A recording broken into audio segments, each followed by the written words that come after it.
Subscribe करें Shiv TV and bell icon को दबाएं।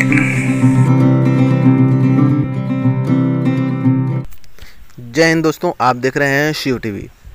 दोस्तों, बॉलीवुड के एक कलाकार को आप अच्छे से जानते होंगे जिनका नाम है मुकेश खन्ना, जिनका शो आपने शक्तिमान देखकर बड़ा हुआ होंगे और आपने उनका एक और मशहूर टेलीविज़न धारावाहिक महाभारत देखा होगा, जिसमें उन्होंने भीष्म पितामह का किरदार किया था और वह किरदार ऐतिहासिक हुआ था, जिसमें वो पूरी तरह से ऐसे उतर गए थे कि आज भी अपने आप को भीष्म पितामह की तरह से लोगों को आशीर्वाद देते हैं और देश में समय समय पर तमाम ज्वलंत मुद्दों और तमाम सामाजिक मुद्दों को उठाते हैं। तो ऐसे में इन्होंने आज एक वीडियो अपने चैनल पर, यूट्यूब चैनल पर शेयर किया है, जिसमें जो बंगाल में शिक्षक भर्ती का घोटाला हुआ है उसके विषय पर बातचीत इन्होंने किया है। जो बंगाल में शिक्षक भर्ती का घोटाला हुआ है उसमें उन्होंने बंगाल में शिक्षक भर्ती घोटाले पर बातचीत किया है, जिसमें शिव टीवी ने उनके कमेंट बॉक्स में जाकर उत्तर प्रदेश में 69,000 शिक्षक भर्ती में जो घोटाला हुआ, किस तरह से उत्तर प्रदेश सरकार द्वारा घोटाला किया गया, जिसमें लगभग 18,000 ओबीसी और एससी की सीटों का नुकसान किया गया,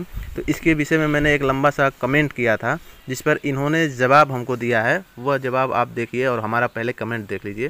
तो आप देख सकते हैं कि ये मुकेश खन्ना जी का यूट्यूब चैनल है और जिसमें इन्होंने जो टाइटल रखा था, चारा घोटाला के बाद शिक्षक भर्ती घोटाला, कौन बचाएगा हमारे देश को, तो यह इनका टाइटल था, जिसमें इन्होंने बंगाल शिक्षक भर्ती और चारा घोटाला के विषय में बातचीत किया है। तो आप कमेंट बॉक्स में जाएंगे तो देखेंगे।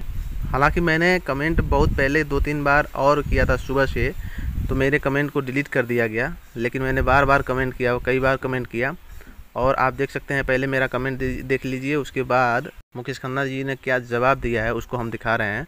हमने लिखा था कि बड़ा शक्तिमान और भीष्म पितामह बनते हो, हिम्मत है तो जरा उत्तर प्रदेश में भी 69,000 शिक्षक भर्ती में 18,000 सीटों का घोटाला किया गया है, उस पर एक वीडियो बनाकर दिखाओ।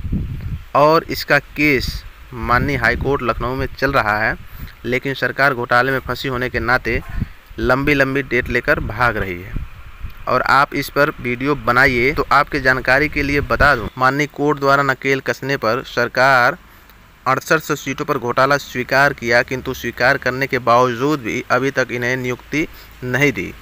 वहीं जबकि 6800 सीट स्वीकार कर ली तो 18,000 सीटों को भी वापस करे, ऐसा मैंने कमेंट किया। कमेंट चूँकि व्यंग्यात्मक रूप से कटाक्ष करते हुए एक चुभन वाला कमेंट किया था, जिसमें हम अपनी बात को सरकार को चुभो सकें, इस भाषा में हमने कमेंट किया था। और आगे आप कमेंट और देखिए। आगे हमने लिखा कि आज मुकेश खन्ना, शक्तिमान और भीष्म पितामह तीनों से आशा है इस विषय पर वीडियो बनाएंगे और उत्तर प्रदेश भाजपा सरकार को भी उजागर करेंगे, क्योंकि आप बंगाल सरकार के बारे में तो बोल दिए शिक्षक भर्ती घोटाले के विषय में, तो उत्तर प्रदेश सरकार को भी आप अपने कटघरे में लाकर खड़ा करिए। आपको चाहिए तो इसका संपूर्ण रिपोर्ट भी मैं देने को तैयार हूँ, न्यायालय एवं तमाम आयोगों का, लेकिन मुझे पता है आपकी हिम्मत नहीं हो सकती भाजपा से सवाल कर सकने का। फिर भी अनुरोध है कि यह कमेंट देखने के बाद आप नज़रअंदाज नहीं करेंगे और जल्द ही इस विषय पर वीडियो बनाएंगे, क्योंकि हमारे महान भारत देश के 18,000 युवाओं का नौकरी व भविष्य का सवाल है। तो मैंने यह व्यंग्यात्मक रूप से कमेंट किया है और पहले तो इनके टीम द्वारा हमारे कमेंट को कई बार डिलीट किया गया था ताकि लोग देखें ना और इनके छवि को नुकसान ना पहुंचे, लेकिन हमने भी इनको कई बार कमेंट किया, क्योंकि इन्होंने वीडियो बना दिया था बंगाल भर्ती घोटाले पर और चारा घोटाले पर। तो दूसरे सरकारों को आप कटघरे में खड़ा कर सकते हैं, तो क्यों नहीं भाजपा सरकार को आप कटघरे में खड़ा कर सकते हैं, जबकि इस घोटाले को भाजपा सरकार ने स्वीकार भी कर लिया। जबकि स्वीकार कर लिया है आधी सीटों का, तो फिर उन पूरी सीटों के बारे में भाजपा सरकार क्यों नहीं बात करती और उन सीटों को वापस करती है। फिर मेरे कमेंट के बाद मुझे जवाब के रूप में इन्होंने हमें कमेंट किया है, जिसमें आप देख सकते हैं भीष्म इंटरनेशनल वेरीफाइड अकाउंट है, ब्लू टिक लगा हुआ है, जो 1 घंटे पहले का इन्होंने जवाब दिया हुआ है। तो इन्होंने लिखा है कि जब कभी मैं किसी के खिलाफ़ बोलता हूं तो चंद शयाने लोग खड़े हो जाते हैं कि भाजपा में भी ऐसे लोग हैं। क्यों भाई, भाजपा में ऐसे किसी के होने से इनका गुनाह कम हो जाता है क्या? मतलब इन्होंने कहा कि अगर भाजपा में कोई गुनहगार है तो इसका मतलब जो इन्होंने वीडियो बनाया है बंगाल के मामले में और बिहार के मामले में, चारा घोटाले के मामले में और शिक्षक भर्ती बंगाल के मामले में, तो क्या उनका गुनाह कम हो जाता है क्या? जो पकड़ा गया उसकी बात करो, उसके खिलाफ एक्शन लो, क्योंकि ये एक उदाहरण बन जाएगा तो और सभी करप्ट लोग डरेंगे। एक कहावत तो आपने सुनी होगी, 1 bird in hand is better than 2 bird in bushes। जो हाथ में आया उसे पकड़ो, मारो, सजा दो, चाहे वो किसी भी दल का, किसी भी धर्म का, संप्रदाय का, किसी भी पार्टी का हो। ऐसे लोग बड़ी मुश्किल से हाथ में आते हैं। इससे समाज में, राजनीति में एक खौफनाक संदेश जाए ताकि लोग भ्रष्टाचार करने से डरें। एक बात अच्छी तरह से समझ ली तुम सभी सयाने लोग, जब तक दंड का भय समाज में नहीं जाएगा, देश के लोगों का भला नहीं होगा।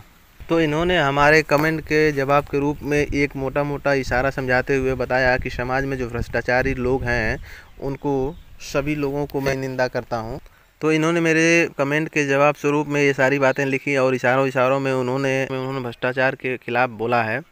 लेकिन मेरे कहने का मतलब यह है कि जब आप स्वतंत्र रूप से वीडियोस बना सकते हैं, अपने चैनल पर एक शो कर सकते हैं तमाम अन्य पार्टियों के, अन्य सरकारों के खिलाफ़ में, तो उत्तर प्रदेश सरकार और भाजपा के खिलाफ़ क्यों नहीं आप तैयार हो सकते हैं, खड़े हो सकते हैं उनके भ्रष्टाचार को उजागर करने के लिए। खैर देखते हैं कि इस पर ये वीडियो बनाते हैं कि नहीं, अगला इनका क्या कदम होता है। क्या उत्तर प्रदेश में 69,000 शिक्षक भर्ती के घोटाले के ऊपर इनका कोई वीडियो आता है कि नहीं। अगर नहीं आता है तो कुछ समय इंतज़ार करने के बाद मैं इनको ईमेल के माध्यम से भी सारी बातों से अवगत कराऊंगा और इनको बार बार, जब तक ये वीडियो नहीं बनाते हैं, जब तक इस विषय पर अपने चैनल के माध्यम से आवाज़ नहीं उठाते हैं, एक शो नहीं बनाते हैं, तब तक इनको मैं छोड़ूंगा नहीं। तो दोस्तों, 69,000 शिक्षक भर्ती से संबंधित जितने अभ्यर्थी हैं इस शिव टीवी चैनल को सब्सक्राइब कर लीजिए। आपके लिए हम हमेशा हर कदम पर तैयार रहते हैं।